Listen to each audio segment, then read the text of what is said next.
Hello, Virgo. It's umomgtarot, and this is your someone secretly talking about you tarot card reading. So we're going to have a look at who we're talking about with the astrology reading cards. Then we're going to get into the tarot spread. And if you'd like a personal reading, please check out the description. There's a link to my website, and you can get your personal reading there. Here's your first card. So who's talking about you? Virgo, let's see. Who is talking about you?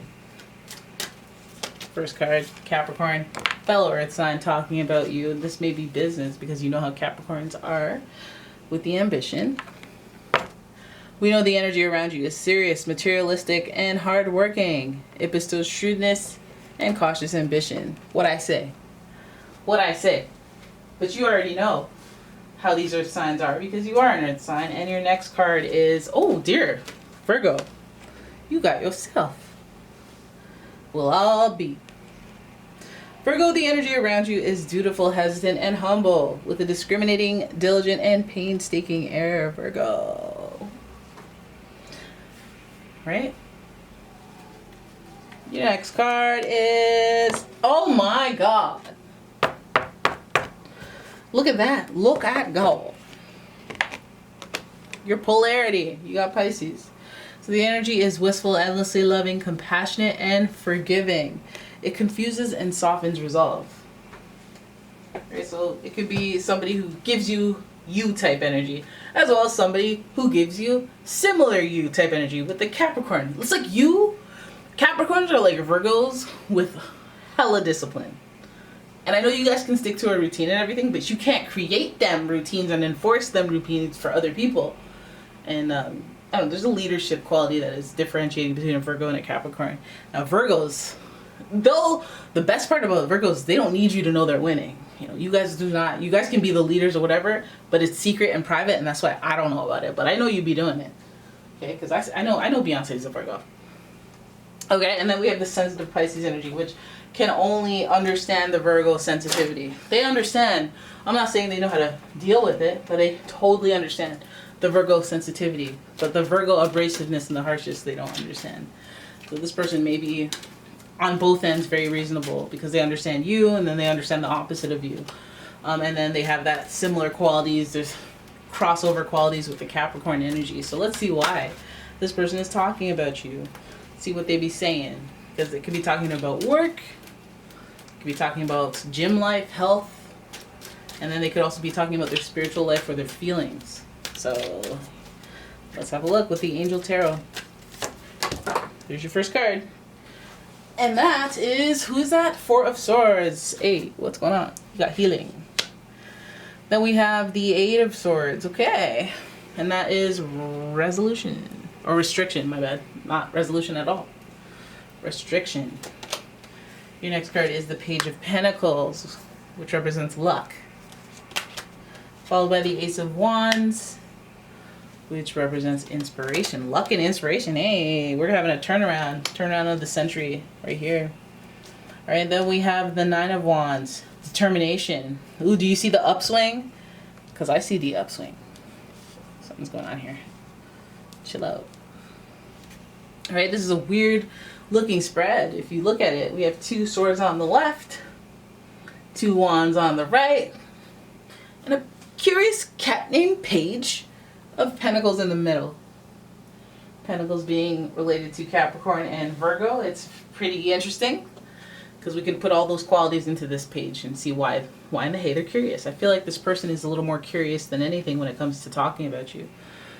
What they have to say about you may not be that great because we're not dealing with the cups. We're not dealing with the earth. We're not talking about stability. We're not talking about feelings and positivity and balance and harmony. We're talking about the swords, conflict, communication, being somewhat argumentative, chaotic, surprising in a bad way. So we start with the Four of Swords. This person may be talking about you because they're trying to heal from whatever past experience they've had with you. They're still trying to heal. The Four of Swords, it shows somebody laying in fetal, just trying to process what happened to them, the things they saw, why they survived, what their choices were. Should they have done this? Should they have done that? It's just processing. Okay, processing the negative, processing the positive that led to the negative, all of it. And that takes time. And that takes asking yourself questions and then trying to be open to the meaning. It's a unwritten manual type thing, and this person is talking about you when it comes to their healing journey. So I don't know what you did, but you know what you did, right? This person feels extremely stuck. Eight of Swords makes them feel very restricted and limited in how they live, how they think, and this is their own doing to themselves. So this person may be not, I wouldn't say obsessed, but I feel like they would be very restricted and very unable to move forward. They're just at a standstill, and they're talking about you. So I don't know. You guys know who this is. You guys know who you damaged. Okay, Capricorn, Virgo, Pisces. You may have affected one of them so deeply you might not even know about it. But there's maybe somebody like that. So then we have the Page of Pentacles, where there's a turnaround right there. Okay, behind the page to its back is all this confusion and all this restrictiveness and processing old feelings. And I think that on the other side of processing these old feelings and this moving forward from this restriction, we have somebody who's asking, how do I unstuck myself? How do I get myself moving forward? And this person is curious as a page is. They're messengers, right? They Google things. They look, they shake hands, they talk to people, they go, what's your experience? What's your experience? Let me help it move me forward. And for these people, I feel like for a long time, this person that's talking about you may have been at a standstill, not know how to get themselves out of a funk. And then the Page of Pentacles, there's an opportunity that is presented for them that they are curious about, that this person may even be starting a new, they may be inspired, they may be starting a new action. This could mean anything. This could mean, hey, I'm starting a new career. I'm starting a new, lifestyle where I'm now doing something completely different than I was. Before I was a librarian. I'm telling people to shush. Now I'm a UFC fighter. Like, things change. There's a seedling of inspiration, but there's a moment of, I'm curious, I'm looking, I'm researching, I'm trying to figure out how I can change my life. But before that proceeds, the thing that generates all the desire, and it's the feeling of being stuck, feeling of having to process pain and trying to move forward, trying to ignite a new fire within them. I feel like this is all stemming from them talking about you, something you did. What did you do? What did you do to this person? What did you do? All right, then we have the Nine of Wands, determination. This person is motivated. This person seems to have their energy going from nothing to something. The determination there is usually one where they have a little bit of doubt or a little bit of like hesitance. And I feel like that's your opening right there. That little, let me take a little bit of a gander back. And you're not supposed to look back. When they see you, they're looking back, right? And that's something that you're like, oh, hey, wait a minute, I see you shining. Wait, let me come back in here and let me dim you down a little bit. I can't have that. So this person may have some determination. So it's like, out of my way. I'm moving forward. This person's talking about you. They may be saying not so nice things. They may be just talking about a painful time that you're involved in that has helped propel them forward. You may hear them doing a TED Talk, and they may be going, well, back in the day, I had this one friend. And you're like, what? That's me, though. Oh, my God. But look at you now. So you should be thanking me. And that's okay if you think that. That is okay if you think that. Because I think that what you will find is you'll get something from what you hear about this person or where they are versus where they were when they were in pain and it was associated with you. You might be happy for them that they're somewhere else, that they're moving forward, that they're determined, that they're motivated and they weren't before. You might be happy that they've taken actions to move themselves forward into different directions that you couldn't have anticipated.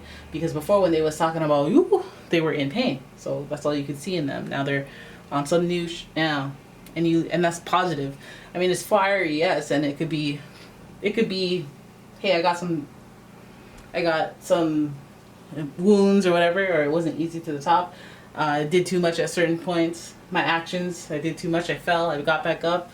It wasn't easy, type of turbulent ride, but the inspiration is the most important part because that ignites the fire that makes you do stuff. And I feel like for you, this person doing stuff, it'll always feel like my criticisms helped you be a better person. So you're welcome. And it's always going to feel that way. But this is what they're talking about when it comes to you as far as their journey. That you were part of their journey that inspired, I guess, some action based on the pain that you inflicted or just the disagreements that you had. It may not be your fault. It just may just be pain that you were involved in, whether you inflicted it or not. Maybe they had a crush on you. You didn't even know about it. You didn't even know. Like, I'm a heartthrob. I can't help it. And then they talk about that, and then they talk about how it motivated them to do X, Y, and Z, and you're like, yeah, that's me. That's got you caught up in a frenzy. Yeah, that's me. That's got me arguing with your friends about who gonna get me when they see me saying do. You know what? I can't. Anyways, there it is. That's your reading. I hope you guys enjoyed it. If you did, please give the video a thumbs up and subscribe to the channel. Leave a comment, share the video, and if you'd like your own personal reading, check out the description for a link to my website, as well as a link to my Etsy shop. And yeah, I will see you guys in the next one. Thank you so much for watching. Bye.